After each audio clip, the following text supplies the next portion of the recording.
ಶ್ರೀ ಹರಿವಾಯುಗುರುಭ್ಯೋ ನಮಃ. ಓಂ ವಂದೇ ವಿಷ್ಣುಂ ನಮಾಮಿ ಶ್ರಿಯಮಥ ಚ ಭುವಂ ಬ್ರಹ್ಮವಾಯೂ ಚ ವಂದೇ ಗಾಯತ್ರೀಂ ಭಾರತೀಂ ತಾಮಪಿ ಗರುಡಮನಂತಂ ಭಜೆ ರುದ್ರದೇವಂ ದೇವೀಂ ವಂದೇ ಸುಪರ್ಣಿ ಮಹಿಪತಿದಯಿತಾಂ ವಾರುಣೀಮಪ್ಯುಮಾಂ ತಾಂ ಇಂದ್ರಾದೀನ್ ಕಾಮಮುಖ್ಯಾನಪಿ ಸಕಲಸುರಾನ್ ತದ್ಗುರೂನ್ಮದ್ಗುರೂಂಶ್ಚ ಅಭ್ರಮಂ ಭಂಗರಹಿತಂ ಅಜಡಂ ವಿಮಲಂ ಸದಾ ಆನಂದತೀರ್ಥಮತುಲಂ ಭಜೆ ತಾಪತ್ರಯಾಪಹಂ. ಸಾಧಿತಾ ಕಿಲ ಸತ್ತತ್ವಂ ಬಾಧಿತಾ ಕಿಲ ದುರ್ಮತಂ ಬೋಧಿತಾ ಕಿಲ ಸನ್ಮಾರ್ಗಂ ಮಾಧವಾಖ್ಯಯತಿಂ ಭಜೆ ಸಂಸ್ಥಾನರಕ್ಷಣೆ ಶೂರಾನ್ ಪ್ರಸನ್ನಾನ್ ರಾಘವಾರ್ಚನೆ. ಪ್ರಣಮಾಮಿ ಗುರೂನ್ ನಿತ್ಯಂ ಪ್ರಸನ್ನಶೂರಮಾಧವಾನ್ ಪ್ರಸನ್ನಶೂರಮಾಧವಕರಾಬ್ಜೋತ್ಥಾನ್ ಯತೀಶ್ವರಾನ್ ವೀರರಾಮರತಾನ್ ವಂದೇ ವಿದ್ಯಾಸಾಗರಮಾಧವಾನ್. ಪೃಥ್ವೀಮಂಡಲಮಧ್ಯಸ್ಥಾ ಪೂರ್ಣಬೋಧಮತಾನುಗಾಃ ವೈಷ್ಣವಾಃ ವಿಷ್ಣುಹೃದಯಾಃ ತಾನ್ ನಮಸ್ಯೆ ಗುರೂನ್ ಮಮ. ಆಪಾದಮೌಳಿಪರ್ಯಂತಂ ಗುರುಣಾಮಾಕೃತಿಂ ಸ್ಮರೇತ್ ತೇನ ವಿಘ್ನಾಃ ಪ್ರಣಶ್ಯಂತಿ ಸಿದ್ಧ್ಯಂತಿ ಚ ಮನೋರಥಾಃ. ಶ್ರೀ ವಿದ್ಯಾವಲ್ಲಭಮಾಧವತೀರ್ಥಗುರುಭ್ಯೋ ನಮಃ. ಹರಿ ಓಂ. ಓಂ ವಿಶ್ವಂ ವಿಷ್ಣುರ್ವಷಟ್ಕಾರೋ ಭೂತಭವ್ಯಭವತ್ರಭುಃ ಭೂತಕೃದ್ಭೂತಭೃದ್ಭಾವೋ ಭೂತಾತ್ಮಾ ಭೂತಭಾವನಃ ಅಶೋಕಸ್ತಾರಣಸ್ತಾರಶೂರಶೌರಿರ್ಜನೇಶ್ವರಃ ಅನುಕೂಲಶತಾವರ್ತಃ ಪದ್ಮೀ ಪದ್ಮನಿಭೇಕ್ಷಣಃ. ವಿಷ್ಣು ಸಹಸ್ರನಾಮ ಪಾಠದಲ್ಲಿ ನಾವು ನಿನ್ನೆ ಭಗವಂತನಿಗೆ ಪದ್ಮಿ ಎಂಬುವಂತಹ ಹೆಸರನ್ನು ಕುರಿತು ಹೇಳಿಕೊಂಡಿದ್ದೇವೆ. ಜೀವರ ಹೃದಯ ಕಮಲವನ್ನು ತನ್ನ ವಾಸಸ್ಥಾನವಾಗಿ ಮಾಡಿಕೊಂಡಿದ್ದಾನೆ ಭಗವಂತ. ಆದ ಕಾರಣ ಅವನಿಗೆ ಪದ್ಮಿ ಅಂತ ಹೆಸರು. ಇನ್ನು ಪದ್ಮನಿಭೇಕ್ಷಣ. ಪದ್ಮ ನಿಭೇ ಈಕ್ಷಣೆ ಯಸ್ಯಾ ಸಹ ಪದ್ಮನಿಭೇಕ್ಷಣ. ಭಗವತಃ ನೇತ್ರಯೋಃ ಪದ್ಮಸಾದೃಶ್ಯಂ ಅಧಿಕೃತ್ಯ ಪುಷ್ಕರಾಕ್ಷಃ ಇತಿ ನಾಮ್ನಃ ವ್ಯಾಖ್ಯಾನೆ ದ್ರಷ್ಟವ್ಯ. ಭಗವಂತನ ಕಣ್ಣುಗಳು ಪದ್ಮನಿಭೆ ಈಕ್ಷಣೆ ಅಂದರೆ ನೇತ್ರೆ ಅಂದರೆ ಕಮಲದಂತೆ ಕಣ್ಣುಗಳು ಯಾವನಿಗೆ ಇದೆಯೋ ಅವನು ಪದ್ಮನಿಭೇಕ್ಷಣನು. ಈ ಭಗವಂತನ ಕಣ್ಣುಗಳು ಕಮಲ ಸಾದೃಶ್ಯದ ವಿವರಣೆ ಅಂದರೆ ಕಮಲದಂತೆ ಕಣ್ಣುಗಳು ಉಳ್ಳವನು, ರಾಜೀವಲೋಚನ. ಈ ಮತ್ತು ನಿವಾರಣೆ ಪುಷ್ಕರಾಕ್ಷ ಎಂಬುದ ಪದದ ವ್ಯಾಖ್ಯಾನದಲ್ಲಿ ನಾವು ನೋಡಬಹುದು ಅಂತ ಹೇಳ್ತಾ ಇದ್ದಾರೆ. ಇನ್ನು ಪದ್ಮನಿಭಂ ವಿಕಸಿತಮೀಕ್ಷಣಂ ಜ್ಞಾನಂ ಅಸ್ಯ ಇತಿ ಪದ್ಮನಿಭೇಕ್ಷಣ. ಇವನ ಜ್ಞಾನ ಎಂಥದ್ದು ಅಂದರೆ ಪದ್ಮದಂತೆ ಅರಳಿರುವಂಥದ್ದು ಜ್ಞಾನ. ಭಗವಂತನ ಜ್ಞಾನ ಒಳ್ಳೆ ಕಮಲ ಪದ್ಮ ಅರಳಿದಾಗ ಎಷ್ಟು ಚೆನ್ನಾಗಿರುತ್ತೆ, ಅಷ್ಟು ಪದ್ಮದಂತೆ ಅರಳಿದ ಜ್ಞಾನವುಳ್ಳವನು ಅಂತ ಹೇಳ್ತಾ ಇದ್ದಾರೆ. ಇನ್ನು ಅದರ ವಿವರಣೆಯನ್ನು ಕೊಡ್ತಾರೆ ಮುಂದಿನ ಪ್ರಮಾಣದಲ್ಲಿ. ಸ್ಪಷ್ಟತ್ವೇ ಭೇದ ತತ್ರೇಷ ಜ್ಞಾನಂ ನಿರತಿಶಯ ಸ್ಪಷ್ಟಂ ನ ತಥಾ ಲಕ್ಷ್ಮೀಜ್ಞಾನಮಿತ್ಯೇವ ವಿಶೇಷಃ. ನಿರತಿಶಯೇತಿ ಯಜ್ಞಾನ ಸ್ಪಷ್ಟತಾಪೇಕ್ಷೆಯ ಅನ್ಯತ್ ಅತಿಶಯೇನ ಸ್ಪಷ್ಟಂ ನಾಸ್ತಿ ಇತ್ಯರ್ಥ. ಒಳ್ಳೆ ಪದ್ಮದಂತೆ ಅರಳಿದ ಜ್ಞಾನವುಳ್ಳವನು ಅಂತ ಹೇಳ್ತಾ ಅದಕ್ಕೆ ವಿವರಣೆ ಕೊಡ್ತಾರೆ. ಭಗವಂತನ ಜ್ಞಾನ ನಿರತಿಶಯವಾದ ಸ್ಪಷ್ಟತೆಯನ್ನು ಒಳಗೊಂಡಿದ್ದು,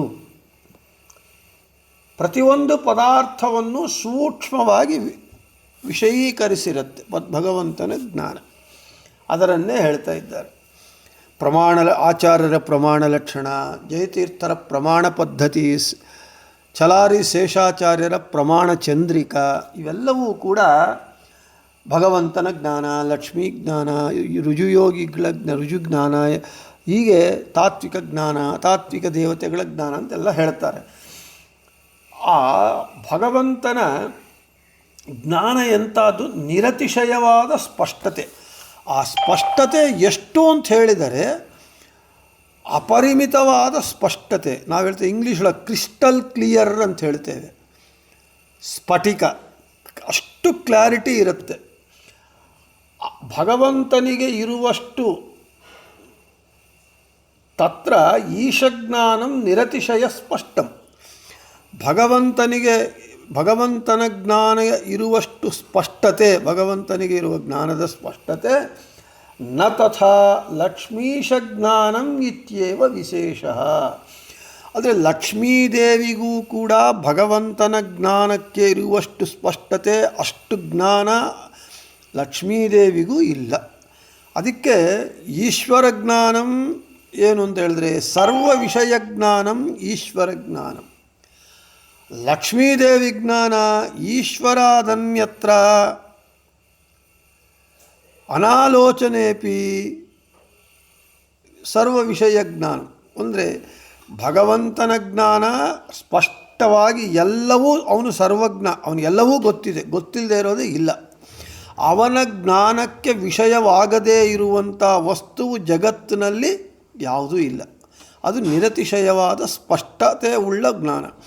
ಲಕ್ಷ್ಮೀದೇವಿದಾಗಲ್ಲ, ಈಶ್ವರಾದನ್ಯತ್ರ, ಒಬ್ಬ ಈಶ್ವರನು ಬಿಟ್ಟು ಇನ್ನು ಎಲ್ಲವೂ ಆಕೆಗೆ ಸ್ಪಷ್ಟತೆ ಇದೆ. ಕರತಲಾಮಲಕ ಅಂತ ಹೇಳ್ತಾರೆ.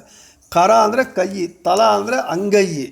ಅಂಗೈಯಲ್ಲಿ ಒಂದು ನೆಲ್ಲಿಕಾಯಿ ಇಟ್ಕೊಂಡ್ರೆ ಸ್ಪಷ್ಟವಾಗಿ ಎಲ್ಲ ಹೇಗೆ ಕಾಣುತ್ತೋ ಹಾಗೆ ಒಂದು ಭಗವಂತನ ಜ್ಞಾನ ಬಿಟ್ಟು ಲಕ್ಷ್ಮೀ ಜ್ಞಾನ ಇನ್ನೆಲ್ಲವೂ ಗೊತ್ತಿದೆ. ಹಾಗೆ ಇನ್ನು ಬ್ರಹ್ಮವಾಯುಗಳು ಕ್ರಮವಾಗಿ ಪ್ರಮಾಣ ಪದ್ಧತಿಯಲ್ಲಿ ಹೇಳ್ಕೊತ ಬರ್ತಾರೆ.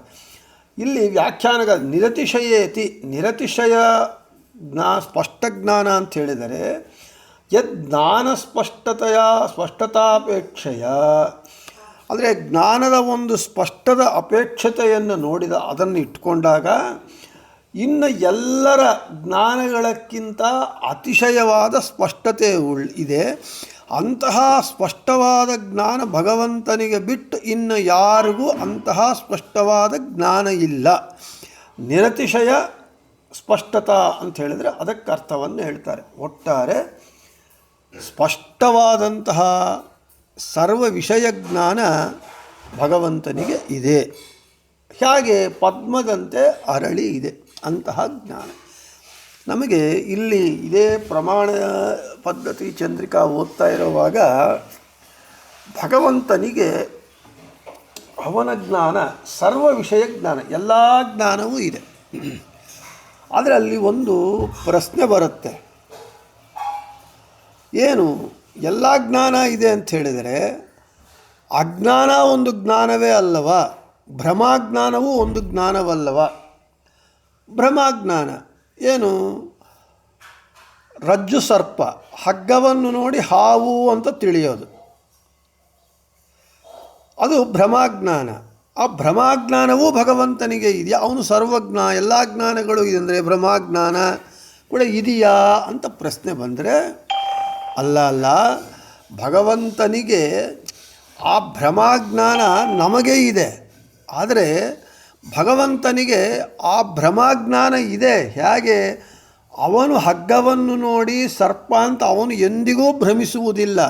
ಆದರೆ ಬೇರೆಯವರು ಹಗ್ಗವನ್ನು ನೋಡಿ ಹಾವು ಅಂತ ಭ್ರಮಿಸಿರ್ತಾರಲ್ಲ, ಇವನು ಹಗ್ಗವನ್ನು ನೋಡಿ ಹಾವು ಅಂತ ಭ್ರಮಿಸಿದ್ದಾನೆ ಎಂಬುವಂತಹ ಜ್ಞಾನ ಭಗವಂತನಿಗೆ ಇರುತ್ತೆ ಹೊರತು ಇವನ ಒಬ್ಬನ ಭ್ರಮಾಜ್ಞಾನದ ಜ್ಞಾನ ಭಗವಂತನಿಗಿರುತ್ತೆ ಹೊರತು ಅವನಿಗೆ ನಿಜವಾದ ಭ್ರಮಾಜ್ಞಾನ, ಹಗ್ಗವನ್ನು ನೋಡಿ ಹಾವು ಅಂತ ತಿಳ್ಕೊಳ್ಳುವಂತಹ ಭ್ರಮಾಜ್ಞಾನ ಅದು ದೋಷ, ಅದು ಅವನಿಗೆ ಇರುವುದಿಲ್ಲ. ಅದು ಸರ್ವ ವಿಷಯ ಜ್ಞಾನಂ ಅಂತ ಹೇಳಿದರೆ ಹಾಗೆ ಜ್ಞಾನ.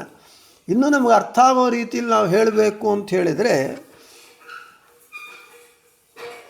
ಮಗು ಸಣ್ಣ ಹುಡುಗರಿಗೆ ನಾವು ಮ್ಯಾಥಮ್ಯಾಟಿಕ್ಸ್ ಹೇಳಿಸ್ಕೊಡ್ತಾ ಇರ್ತೇವೆ. ಅವನೇನು ಮಾಡ್ತಾನೆ, ಆಲ್ಜಿಬ್ರಾ ಮ್ಯಾಥ್ಸು ಯಾವುದೋ ಒಂದು ಮ್ಯಾಥ್ಸ್ ಒಳಗೆ ಅವನು ಫಾರ್ಮುಲಾ ಸೂತ್ರವನ್ನೇ ತಪ್ಪಾಗಿಟ್ಕೊಂಡು ಅದೇ ಸರಿಯಾದ ಸೂತ್ರ, ಈ ಪ್ರಾಬ್ಲಮ್ ಸಾಲ್ವ್ ಮಾಡಲಿಕ್ಕೆ ಅದೇ ಫಾರ್ಮುಲಾ ಕರೆಕ್ಟು ಅಂತ ಹೇಳಿ ಅವನು ತಪ್ಪಾದ ಫಾರ್ಮುಲಾ ಇಟ್ಕೊಂಡು ಡಿಕೋಡ್ ಮಾಡ್ತಾ ಇರ್ತಾನೆ ಮ್ಯಾಥಮೆಟಿಕ್ಸ್ ಒಳಗೆ ಹುಡುಗ. ಆದರೆ ಟೀಚರ್ಗೋ ತಂದೆಗೋ ನೋಡ್ತಾ ಇರ್ತಾನೆ, ಅವನಿಗೆ ಗೊತ್ತು ಮಗನಾದವನು ಇವನು ಈ ಪ್ರಾಬ್ಲಮ್ಗೆ ಈ ಫಾರ್ಮುಲಾ ತಪ್ಪು, ಆದರೆ ಇವನು ತಪ್ಪಾದ ಫಾರ್ಮುಲಾನ ಇಟ್ಕೊಂಡು ಇವನು ಪ್ರಾಬ್ಲಮ್ ಸಾಲ್ವ್ ಮಾಡಲಿಕ್ಕೆ ಹೊರಟಿದ್ದಾನೆ, ಆದ ಕಾರಣ ಪ್ರಾಬ್ಲಮ್ ಸಾಲ್ವ್ ಆಗಲ್ಲ. ಯಾವುದು ತಪ್ಪಾದ ಫಾರ್ಮುಲಾ ಯಾವುದು ಸರಿಯಾದ ಫಾರ್ಮುಲಾ ತಂದೆಗೆ ಜ್ಞಾನ ಇದೆ. ತಂದೆಗೆ ತಪ್ಪಾದ ಫಾರ್ಮುಲಾ ಇದೆ, ನಿಜವಾದ ಫಾರ್ಮುಲಾ ಅಂತ ಅವನಿಗಿಲ್ಲ. ಆದರೆ ಮಗನಿಗಿದೆ, ಮಗ ಮಾಡ್ತಾ ಇದ್ದು ನೋಡ್ತಾ ಇದ್ದಾನೆ. ಅರ್ಥಾತ್ ಮಗ ತಪ್ಪು ಮಾಡ್ತಾ ಇದ್ದಾನೆ ಎಂಬುವಂತಹ ಮಗನ ತಪ್ಪು ಜ್ಞಾನದ ತಿಳುವಳಿಕೆ ತಂದೆಗೆ ಇದೆ. ಆದರೆ ತಂದೆಗೆ ಆ ಫಾರ್ಮುಲಾ ಅಜ್ಞಾನ ಇಲ್ಲ, ಭ್ರಮಾಜ್ಞಾನ ಇಲ್ಲ. ಹಾಗೆ ಇಲ್ಲಿ ಭಗವಂತನಿಗೂ ಜೀವನಿಗೂ ಹಾಗೆ. ಆದ ಕಾರಣ ಅದು ದೋಷವಲ್ಲ. ಭಗವಂತನಿಗೆ ಒಬ್ಬನಿಗೆ ಭ್ರಮಾಜ್ಞಾನ ಇದೆ ಎಂಬ ಜ್ಞಾನ ಅವನಿಗಿದೆ ಹೊರತು ಅವನಿಗೆ ಸಾಕ್ಷಾತ್ತಾಗಿ ಭ್ರಮಾಜ್ಞಾನ ಇಲ್ಲ. ಆದ ಕಾರಣ ಸರ್ವ ವಿಷಯ ಜ್ಞಾನಂ ಈಶ್ವರ ಜ್ಞಾನಂ, ಭಗವಂತ ಸರ್ವಜ್ಞ, ಅದು ಅತಿ ಸ್ಪಷ್ಟವಾಗಿರುತ್ತೆ. ಇನ್ನು ಪದ್ಮಾನಿ ನಯತಿ ಪ್ರೇರಯತಿ ಇತಿ ಪದ್ಮನಿ ಸೂರ್ಯ ಪದ್ಮಶಬ್ದೋಪಪದಾನ್ನಯತ್ತೆ ಕರ್ತರಿ ಡಿ ಪ್ರತ್ಯಯೇ ಪದ್ಮನಿ ಇತಿ ಸಿದ್ಧ್ಯತಿ. ಪದ್ಮನೇಃ ಭಾ ಯಸ್ಯ ತತು ಪದ್ಮನಿಭಂ ಈಕ್ಷಣಂ ಯಸ್ಯ ಸಹ ಪದ್ಮನಿವೇಕ್ಷಣಃ. ಭಗವಂತನಿಗೆ ಇವನು ಸೂರ್ಯ ಬಂದ ಕೂಡಲೇ ಕಮಲಗಳು ಅರಳುತ್ತೆ. ಅಂದರೆ ಕಮಲಗಳು ಅರಳುವುದಕ್ಕೆ ಸೂರ್ಯನು ಪ್ರೇರಕನಾಗಿದ್ದಾನೆ, ಪ್ರೇರಣೆ ಮಾಡ್ತಾನೆ. ಹಾಗೆ ಸೂರ್ಯನಂತೆ, ಕಮಲಗಳನ್ನು ಪ್ರೇರಿಸುವ ಸೂರ್ಯನಂತೆ ಕಾಂತಿಯುಕ್ತವಾದ ನೇತ್ರವುಳ್ಳವನು ಭಗವಂತ. ಆದ ಕಾರಣ ಭಗವಂತನಿಗೆ ಪದ್ಮನಿಭೇಕ್ಷಣ ಅಂತ ಹೆಸರು. ಇನ್ನು ಭಗವದ್ಗೀತೆಯಲ್ಲಿ ನಭಃ ಸ್ಪೃಶಂ ದೀಪ್ತ ವಿಶಾಲ ನೇತ್ರ. ಭಗವಂತ ವಿಶ್ವರೂಪವನ್ನು ತಾಳಿದ್ದಾನೆ. ವಿಶ್ವರೂಪವನ್ನು ತಾಳಿದಾಗ ಆ ವಿಶ್ವರೂಪವನ್ನು ಅರ್ಜುನ ದರ್ಶನ ಮಾಡಿ ವಿಶ್ವರೂಪವನ್ನು ವರ್ಣನೆ ಮಾಡ್ತಾ, ಈ ಭಗವಂತನ ವಿಶ್ವರೂಪ ಹೇಗಿದೆ ಅಂಥೇಳಿದರೆ ಪ್ರಜ್ವಲಿಸುವಂತಹ ಹಾಗೂ ವಿಶಾಲವಾದ ನೇತ್ರಗಳನ್ನು ಒಳಗೊಂಡಿದ್ದಾನೆ ಭಗವಂತ. ಅಂದರೆ ಭಗವಂತನ ವಿಶ್ವರೂಪ ದೇದೀಪ್ಯಮಾನವಾಗಿ ಪ್ರಜ್ವಲಿಸುತ್ತಾ ಇದೆ, ಪ್ರಕಾಶಮಾನವಾಗಿದೆ, ಹಾಗೂ ವಿಶಾಲವಾದ ನೇತ್ರಗಳುಳ್ಳವನಾಗಿದ್ದಾನೆ ಭಗವಂತ. ಕಮಲಗಳು ಅಷ್ಟೇ ಅರಳುಕೊಳ್ತು ಅಂತ ಹೇಳಿದ್ರೆ ವಿಶಾಲವಾಗಿ ದೊಡ್ಡ ಹೂವು ಆಗುತ್ತೆ ಕಮಲದ ಪುಷ್ಪ. ಮತ್ತು ಇನ್ನು ಪದ್ಮಾನಿ ಸುಹೃತ್ವೇನಾಸ್ಯ ಸಂತಿ ಇತಿ ಪದ್ಮಃ ಸೂರ್ಯಃ ಅರ್ಷ ಆದ್ಯಚ್ ನಿತರಾಂಭಾ ಯಸ್ಯ ಸಹ ನಿಭಶ್ಚಂದ್ರಸ್ತಾ ವೀಕ್ಷಣೆ ಯಸ್ಯೇತಿ. ಪದ್ಮಗಳಿಗೆ ಗೆಳೆಯ ಯಾರು? ಸೂರ್ಯ. ಯಾಕೆ? ಸೂರ್ಯೋದಯ ಆದ ಕೂಡಲೇ ಪದ್ಮಗಳು ಅರಳುತ್ತೆ. ಆದ ಕಾರಣ ಪದ್ಮಗಳಿಗೆ ಸೂರ್ಯ ಗೆಳೆಯನಾಗಿದ್ದಾನೆ. ಹಾಗೂ ಚೆನ್ನಾಗಿ ಕಾಂತಿ ಉಳ್ಳ ಚಂದ್ರನು ಯಾರ ಕಣ್ಣುಗಳನ್ನು ಆಶ್ರಯಿಸಿಕೊಂಡಿದ್ದಾನೋ ಅವನು ಪದ್ಮನಿವೇಕ್ಷಣ. ಅಂದರೆ ಏನು? ಪದ್ಮನಿಗೆ ಗೆಳೆಯನಾದ ಸೂರ್ಯ. ಭಗವಂತನ ಎರಡು ಕಣ್ಣುಗಳಲ್ಲಿ ಒಂದು ಕಣ್ಣಲ್ಲಿ ಸೂರ್ಯ, ಒಂದು ಕಣ್ಣಲ್ಲಿ ಚಂದ್ರನು ಇದ್ದಾನೆ. ಹಾಗೆ ಸೂರ್ಯ ಚಂದ್ರನನ್ನು ತನ್ನ ಕಣ್ಣುಗಳಲ್ಲಿ ಇಟ್ಟುಕೊಂಡಿರುವವನಾದ ಕಾರಣ ಭಗವಂತನಿಗೆ ಪದ್ಮನಿಭೇಕ್ಷಣ ಅಂತ ಹೆಸರು. ಇನ್ನು ಗೀತಾದಲ್ಲಿ ಹೇಳ್ತಾರೆ, ಅನಂ ಬಾಹುಂ ಶಶಿಸೂರ್ಯ ನೇತ್ರಂ ಶಶಿಸೂರ್ಯ ನೇತ್ರಂ ಇತ್ಯಪಿ ಅಹಂಕ್ರತು ಇತ್ಯಾದಿವತು. ಭಗವಂತನ ಕಣ್ಣುಗಳನ್ನು ಸೂರ್ಯ ಚಂದ್ರ ಆಶ್ರಯಿಸಿಕೊಂಡಿದ್ದಾರೆ ಎಂಬುವ ಈ ಅಭಿಪ್ರಾಯದಲ್ಲೇ ವಿಶ್ವರೂಪ ಭಗವಂತನನ್ನು ಸ್ತೋತ್ರ ಮಾಡುವಾಗ ಶಶಿ ಸೂರ್ಯ ನೇತ್ರ ಅಂದರೆ ಸೂರ್ಯ ಚಂದ್ರರನ್ನು ಕಣ್ಣಲ್ಲಿ ಇಟ್ಟುಕೊಂಡವನು ಅಂತ ಹೇಳಿ ವಿಶ್ವರೂಪವನ್ನು ಸ್ತೋತ್ರ ಮಾಡಲ್ಪಟ್ಟಿದ್ದಾರೆ. ವಿಶ್ವರೂಪ ಸ್ತೋತ್ರ ಮಾಡಲ್ಪಟ್ಟಿದೆ. ಇನ್ನು ಪದ್ಮಂ ಚತುರ್ಮುಖಂ ನಯತಿ ಪ್ರೇರಯತಿ ಇತಿ ಪದ್ಮನಿ ಪದ್ಮೋ ಬ್ರಹ್ಮಾ ಸಮುದ್ದಿಷ್ಟಃ ಬ್ರಾಹ್ಮೇ. ಪದ್ಮಶಬ್ದಸ್ಯ ಚತುರ್ಮುಖಾರ್ಥಕತ್ವಂ ನಿರೂಪಿತಂ. ಭಾತಿ ದೀಪ್ತಂ ವರ್ತತೆ ಇತಿ ಭಂ ಭಂ ಈಕ್ಷಣಂ ನೇತ್ರಂ ಯಸ್ಯ ಸಹ ಭೇಕ್ಷಣಃ ಪದ್ಮನಿಶ್ಚಾಸೌ ಭೇಕ್ಷಣಶ್ಚ ಪದ್ಮನಿಭೇಕ್ಷಣಃ.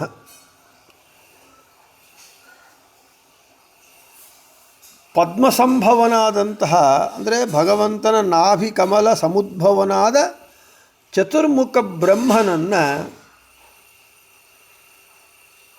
ಪ್ರೇರಿಸುವವನು, ಅದನ್ನೇ ಹೇಳ್ತಾ ಇದ್ದಾರೆ.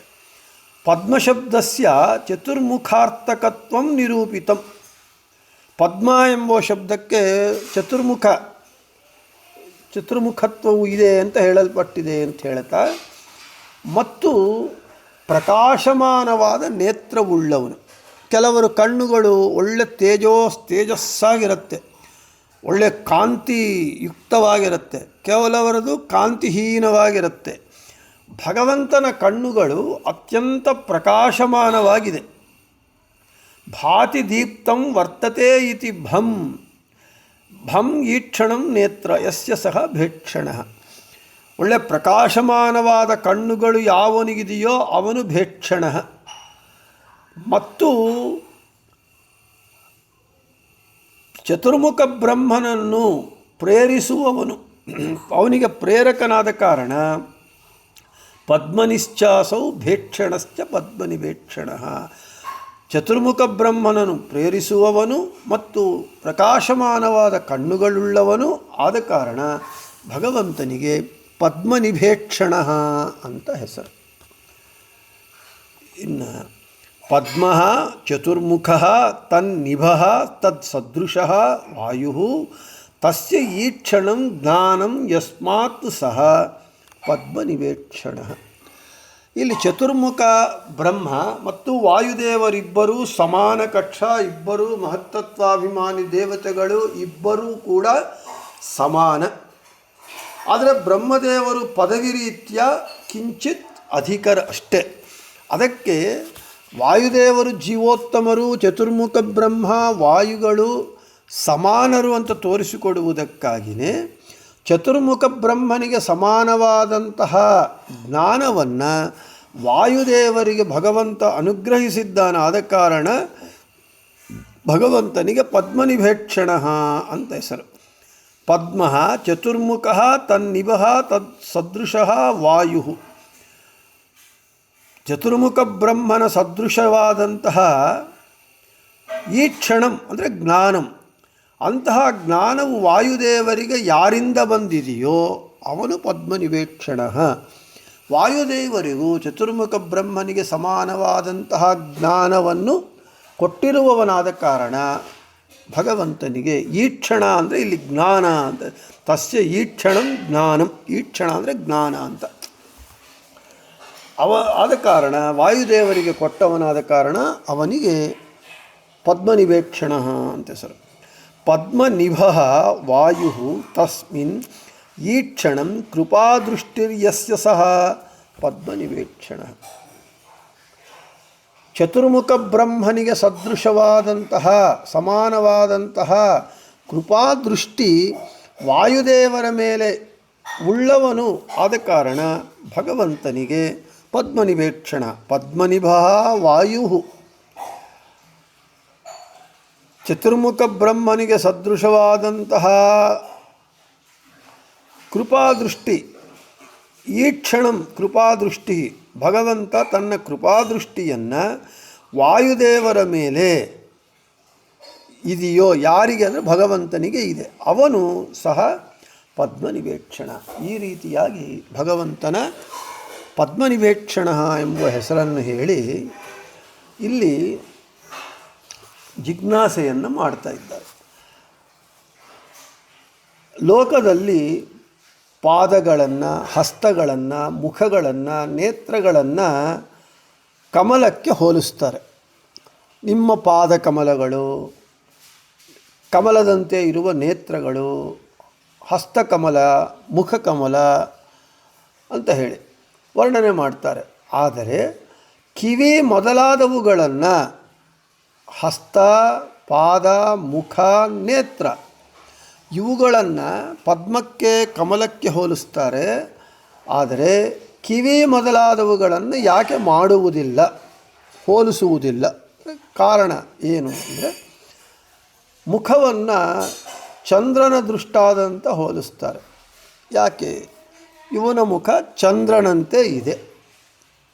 ಯಾರು ಸೂರ್ಯನಂತೆ ಹೇಳೋದಿಲ್ಲ, ಇವನ ಮುಖ ಸೂರ್ಯನಂತೆ ಇದೆ ಅಂಥೇಳಿ. ಯಾಕೆ ಅಂತ ಹೇಳಿದರೆ, ಸೂರ್ಯನ ಕಿರಣಗಳು ಪ್ರಖರವಾಗಿರುತ್ತೆ. ಸೂರ್ಯನ ಕಿರಣಗಳನ್ನು ನಾವು ಬರೇ ಕಣ್ಣುಗಳಿಂದಲೇ ಇಷ್ಟು ದೂರದಿಂದ ನಾವು ಭೂಮಿಯಿಂದ ನೋಡಲಿಕ್ಕಾಗಲ್ಲ. ಅವನ ಮುಖ ಸೂರ್ಯನಂತೆ ಇದೆ ಅಂದರೆ ಯಾರಿಗೂ ನೋಡಲಿಕ್ಕಾಗಲ್ಲ. ಚಂದ್ರನಂತೆ ಇದೆ ಅಂದರೆ ಚಂದ್ರನ ಕಿರಣಗಳು ಆಹ್ಲಾದಕರವಾಗಿರುತ್ತೆ. ನಾವೆಲ್ಲರೂ ಹುಣ್ಣಿಮೆಯ ಚಂದ್ರದ ಬೆಳದಿಂಗಳನ್ನು ನೋಡಿ ಆಹ್ಲಾದವನ್ನು ಹೊಂದುತ್ತೇವೆ. ಆದ ಕಾರಣ ಆ ಮುಖವನ್ನು ಚಂದ್ರನಿಗೆ ಹೋಲಿಸ್ತೇವೆ. ಇಲ್ಲಿ ಹಾಗೆ